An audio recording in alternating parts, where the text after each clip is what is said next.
What's up everybody, JC here, we're back with another video. Today we got a little bit of a surprise for you guys. I'm pretty excited for this video.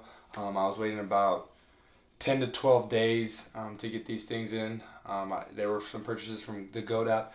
If you guys do know, Goat app, StockX, all those things, send to the supplier first, or not the supplier, but the distribution center first.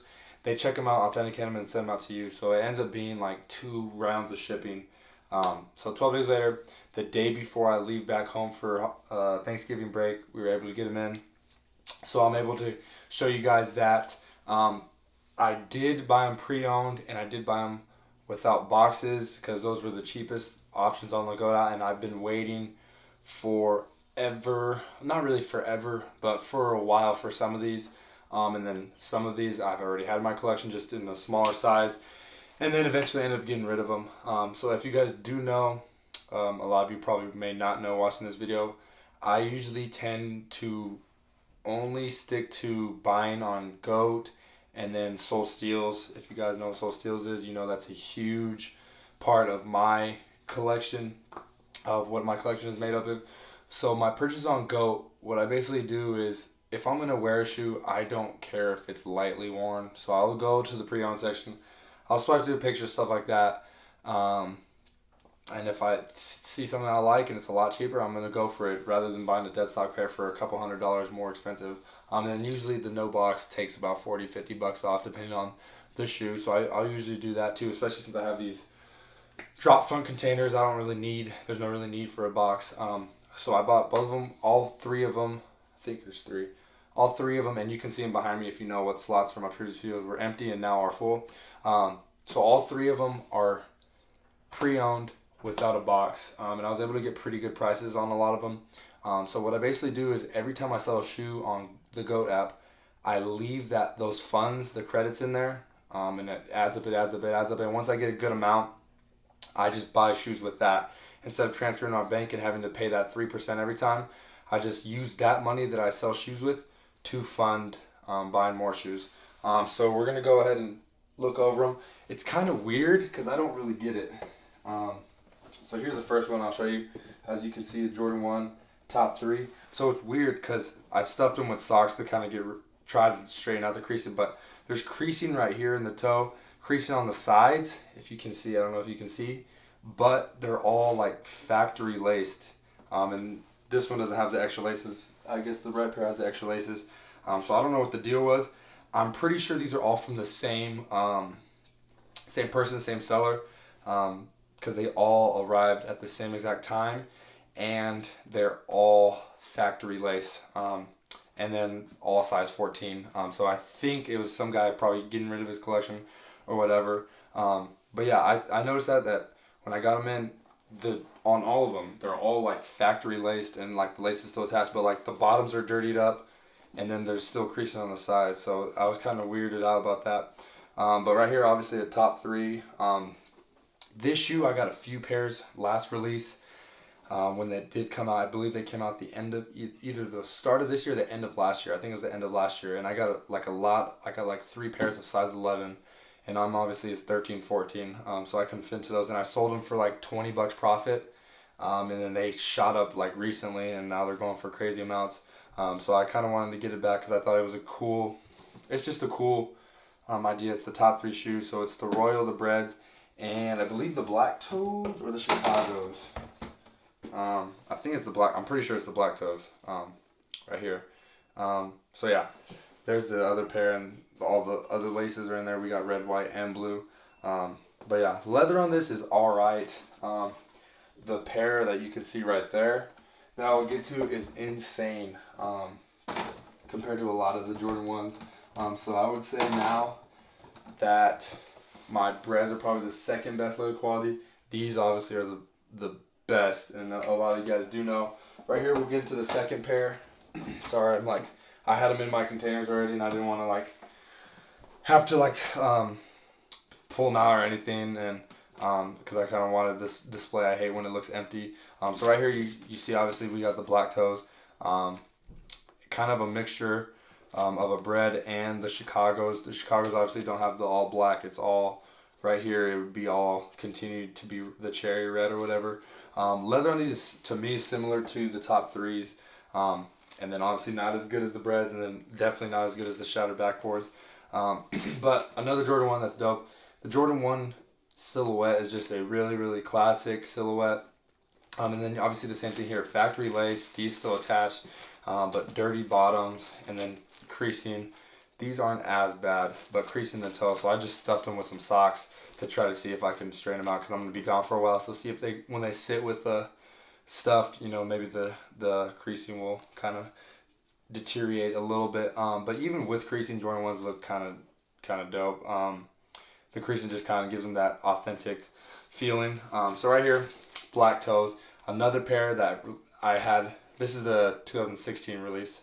So another pair, I had like 3 pairs, all smaller sizes, and sold them for like 20, 30 bucks profit, and then they ended up shooting up too. So I learned my lesson. From now on, every time I get a Jordan 1 release, I'm going to end up holding on to them. But right here, black toes, nothing too much. About the same leather quality as the top threes that I just mentioned right now.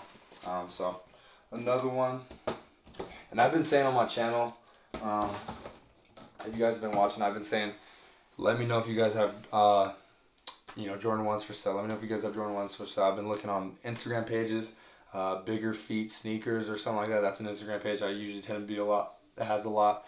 It's like 11 and up, and then they usually have good prices. I saw a pair of Shattered Backboards on that page for like $250, $300. Pre-owned, obviously, like 4 months ago, or not 4 months ago, 4 weeks ago, sorry. And as soon as I got out of practice, I was scrolling down my Instagram feed. I saw that it was like posted 30 minutes ago. DM'd the guy and he said, sorry, they sold in like the first 30 seconds. So I was kind of bummed about that. So Breds, obviously, you've already seen. I got those a while back. But right here, man. Right here, we got some fire kicks right here, man. I don't even know if you can tell, but if you have ever had these in hands, it's funny because probably one of the cheapest Jordans is, in my collection, is the Jordan that compares to this. The Cyber Mondays. Let's see where I have them. Where are my Cyber Mondays at? Oh, right here. Right below it. The Cyber Mondays, to me, the leather quality, and you can like see the little ripples in both of them. It's very, very comparable. And everybody in the entire world was sleeping on these. You can get these for like 80 bucks now. And I think it's one of the cleanest, just most simple Jordans ever. But if you just look at this right here, it's so similar to the leather on this. And everyone's going crazy about the leather on this. But no one's talking about my Cyber Mondays over here. I mean, these are just sitting on shelves for over 50% off retail. Like I've said before, these are like my go-to in the snow. All black upper, the white midsole, just a super, super clean, simple shoe.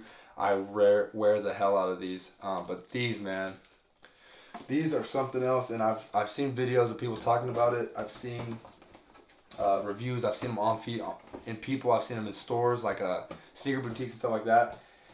And it just never fails.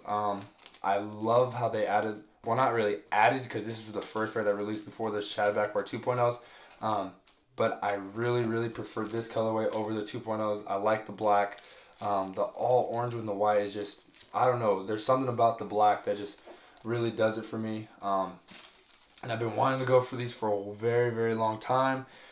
But, you know, the 800 retail, or not retail, the 800 resale on a new pair was just too much for me. And then I saw these, size 14, pre-owned, but for a pretty good price and in like literally near dead stock condition. Like I'm really confused on what happened with all this stuff. But yeah, size 14. And I'm pretty sure size 14 probably doesn't sell for much. I know in a lot of others, I know it's weird with big sizes, they either sell for way more or for way less. Like my size 14 Yeezys don't go for crap. My size 14 Calabasas don't go for crap.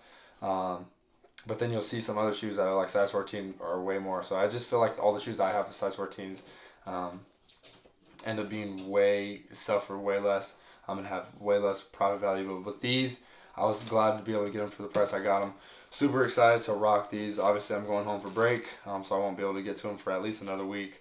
Kind of wish I had these for Halloween because it's a very, very Halloweenish shoe with the colorway and everything. But super, super excited to get these added in my collection. and to be able to bust these out eventually. There's some dirt right here in the toe box.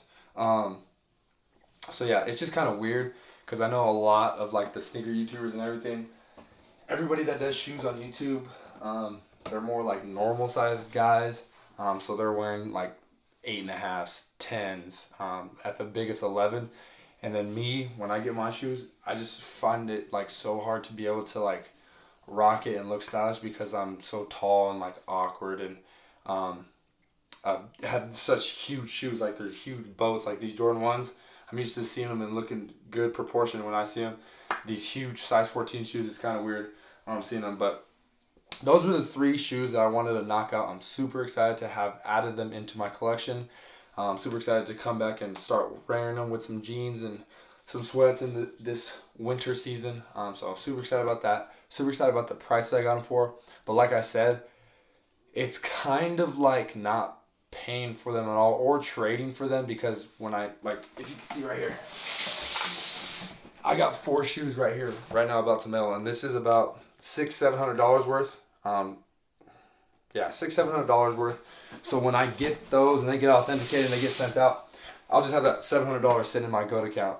And you know, next time I want to buy for shoes, I just spend from that instead of having to spend from my actual funds. So basically, I'm trading these and the rest of these shoes for $700 worth of shoes in the future. So that's how my tip to you guys on how I've kind of funded this is by selling shoes that I don't wear. And like I said in my last video, I'm probably going to sell a ton of shoes that I have not worn yet, kind of get rid of them, and then, you know, starting over. Probably going to continue to get rid of some.